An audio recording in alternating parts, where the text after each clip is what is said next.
So today's video is not actually a regular Biographics video. If you watch regularly, you'll know that we don't usually put out videos on a Friday, so this is entirely bonus content, and in this one we're looking at a guy called Alexis St. Martin, but here's the thing, this actually aired on another channel that I recently launched. It's called Highlight History.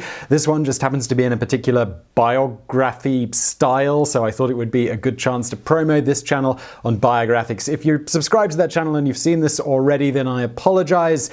You also don't have to go over to the channel. I'm going to play the full video for you today because I get really frustrated when I say, hey, here's 5 minutes from my new channel, and then you have to go over and watch the rest on the new channel. It's all here. You can just watch it and enjoy it. You don't have to go and subscribe if you don't want to. It would be cool if you enjoyed it. If you did, no pressure. Enjoy the video. Oh, and there's a link below if you do want to subscribe.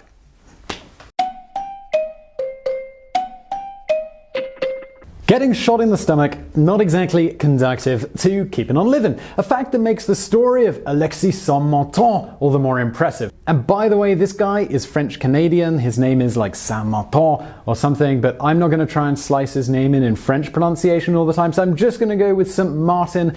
I know it's not exactly 100% accurate, but it is 100% more easy. So he got shot in this organ at the age of 20 on June the 6th, 1822, at a range of less than a meter. Despite this, he went on and lived for another half century despite the wounds never completely healing. This gave scientists an almost literal window into how the body digests its food. So, how did this all come about? Well, Martin was an illiterate French-Canadian indentured servant working as a fur trapper for the American Fur Company. He was shot in the gut by a fellow trapper at the Mackinac Island trading post. What exactly happened here isn't clear, but it's largely agreed that the whole thing was pretty much just an unfortunate accident caused by the fellow trapper accidentally discharging his weapon. Within half an hour, the resident army physician stationed at Mackinac Island, Dr. William Beaumont, was looking over St. Martin. And as you might imagine, what he saw wasn't exactly pretty. He stated, "The duck shot entered posteriorly and in an oblique direction forward and inward, literally blowing off integumentals and muscles of the size of a man's hand, fracturing and carrying away the anterior half of the 6th rib, fracturing the 5th, lacerating the lower portion of the left lobe of the lungs, the diaphragm, and perforating the stomach." The whole mass of materials forced from the musket, together with fragments of clothing and pieces of fractured ribs, were driven into the muscle and cavity of the chest. Found a portion of the lungs as large as a turkey's egg protruding through the external wound, lacerated and burnt, and immediately below this another protrusion, which on further examination proved to be a portion of the stomach, lacerated through all its coats and pouring out the food he had taken for his breakfast through an orifice large enough to admit the forefinger. Alright, so as you might imagine from all of this, and lacking modern surgery, Beaumont saw little hope that St. Martin would make it through the night. However, he operated as best he could anyway, and against all expectations, the man actually survived.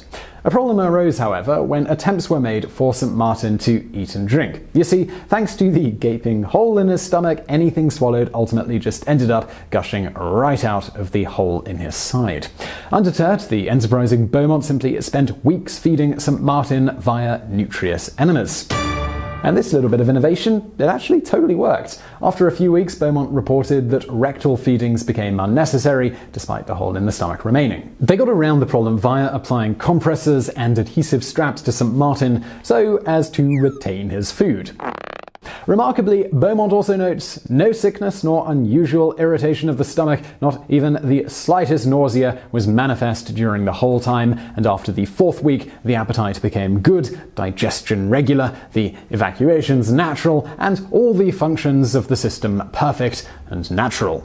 After 5 weeks, St. Martin was healing nicely most everywhere except that troublesome hole in his stomach. Rather than healing naturally, it had become more or less attached to the hole in his skin, forming something of a sphincter with a slight prolapse of the stomach pushing through it. Because of this, continued application of compresses was needed for St. Martin to retain any food and drink.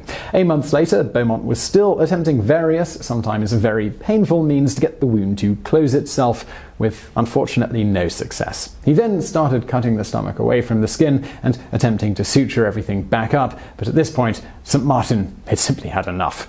Otherwise mostly healthy and fully functional, other than, the literal hole in his stomach and abdomen, he refused any surgery. In the interim of all this, St. Martin was released from his indentured servitude contract and booted out of the hospital as he had no money to pay. Beaumont, however, saw a golden opportunity in St. Martin to study the human digestive tract up close and personal, and we mean really personal. For example, at one point he literally stuck his tongue in the hole, noting, "On applying the tongue to the mucous coat of the stomach, in its empty, unirritated state, no acid taste can be perceived." So up to this point in history, not really much was known about how the human digestive tract actually worked. Doctors in the past, they had experimented on animals, but this pretty much inevitably always led to the animal's death, so observing a working digestive tract was never really feasible. Also, dissecting human bodies absolutely was a thing, but again, is not really helpful in observing the process of digestion happening in a living organism. To work out ways around this, some doctors had tried various things like tying strings to mesh bags filled with food items, and then swallowing them, waiting for some period, and then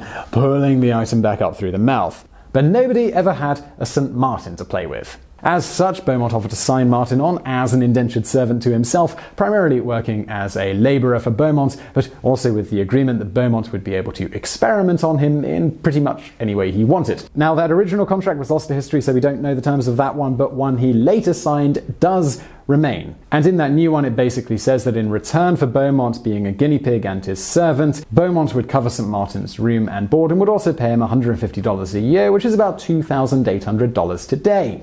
After a few years of this, St. Martin broke his contract and left without permission, heading up to Canada, where he started a family. Perturbed, but nonetheless still wanting to study St. Martin, Beaumont spent a considerable sum of money tracking St. Martin down and then convincing the fur company St. Martin was then working for to allow him to return. He then offered St. Martin things like a huge increase in pay, land granted by the government, and money to relocate his family, or better yet, even more money to abandon his wife and kids. However, privately, he darkly wrote, "When I get him alone again, into my keeping, I will take good care to control him as I please." He also variously referred to St. Martin's children in a letter as livestock, and in a letter to the US Surgeon General lamented St. Martin's villainous obstinacy and ugliness. Beyond all this, when writing about St. Martin, he generally referred to him as boy rather than calling him by his name. But before all of that, with lapses here and there due to the aforementioned instances of St. Martin fleeing the doctor's not-so-tender care, Beaumont basically spent his time dropping or shoving random things into St. Martin's stomach to see what happens. Oh, and we really do mean see here, because he would often force the hole open so he could get a good look at what would happen to food and drink once he put it in there. Oh, and beyond sticking his tongue in the wound, he also occasionally would extract things including stomach tissue and food items. On the latter, after extraction, he even sometimes taste tested them, for instance at one point writing that partially digested chicken tasted bland and sweet. Beaumont also spent considerable time extracting stomach acid to then experiment with separately, including sending samples around to other doctors who were looking to do experiments. As to this uncomfortable procedure, he wrote, "On introducing the tube, the fluid soon begins to flow, first by drops, then in an interrupted and sometimes in a short, continuous stream. Moving the tube about, up and down or backwards and forwards, increases the discharge. The quantity of fluid ordinarily obtained is from 4 drachms to 1½ or 2 ounces. Its extraction is generally attended by that peculiar sensation at the pit of the stomach termed sinking, with some degree of faintness, which renders it necessary to stop the operation. The usual time of extracting the juice is early in the morning, before he is eaten, when the stomach is empty and clean." Fascinatingly, despite the wounds never healing, Beaumont did report a rather odd occurrence that happened about a year and a half after the initial injury. At this time, a small fold or doubling of the coats of the stomach appeared at the superior margin of the orifice, slightly protruding and increasing till it filled the aperture, so as to supersede the necessity for the compress and bandage for retaining the contents of the stomach. This valvular formation adapted itself to the accidental orifice as to completely prevent the efflux of the gastric contents when the stomach was full. Thus, while the hole in St. Martin's stomach and abdomen still persisted, an effective sphincter of sorts, made up of stomach tissue, formed to allow St. Martin to no longer necessarily need a wrap to keep the contents of his stomach from simply falling out. In any event, the various discoveries Beaumont made over the course of years experimenting on St. Martin ultimately saw him named nicknamed the father of gastric physiology and helped him lay the groundwork of our modern understanding of the human digestive process. Amazingly, St. Martin actually lived to the ripe old age of 78, siring 6 children and otherwise living a pretty normal, if mostly impoverished, life. As for after, while inquiries were made by doctors to acquire St. Martin's body when he died, his family had anticipated this, reportedly leaving his body out in the sun for a time until it was quite decomposed and then burying him in a secret location to avoid any chance anyone would dig him up and perform an autopsy. As to specific inquiries, one doctor boldly sent a medical bag for St. Martin's family to mail the stomach back in. Instead, they simply replied with a telegram stating, "Don't come for autopsy, will be killed."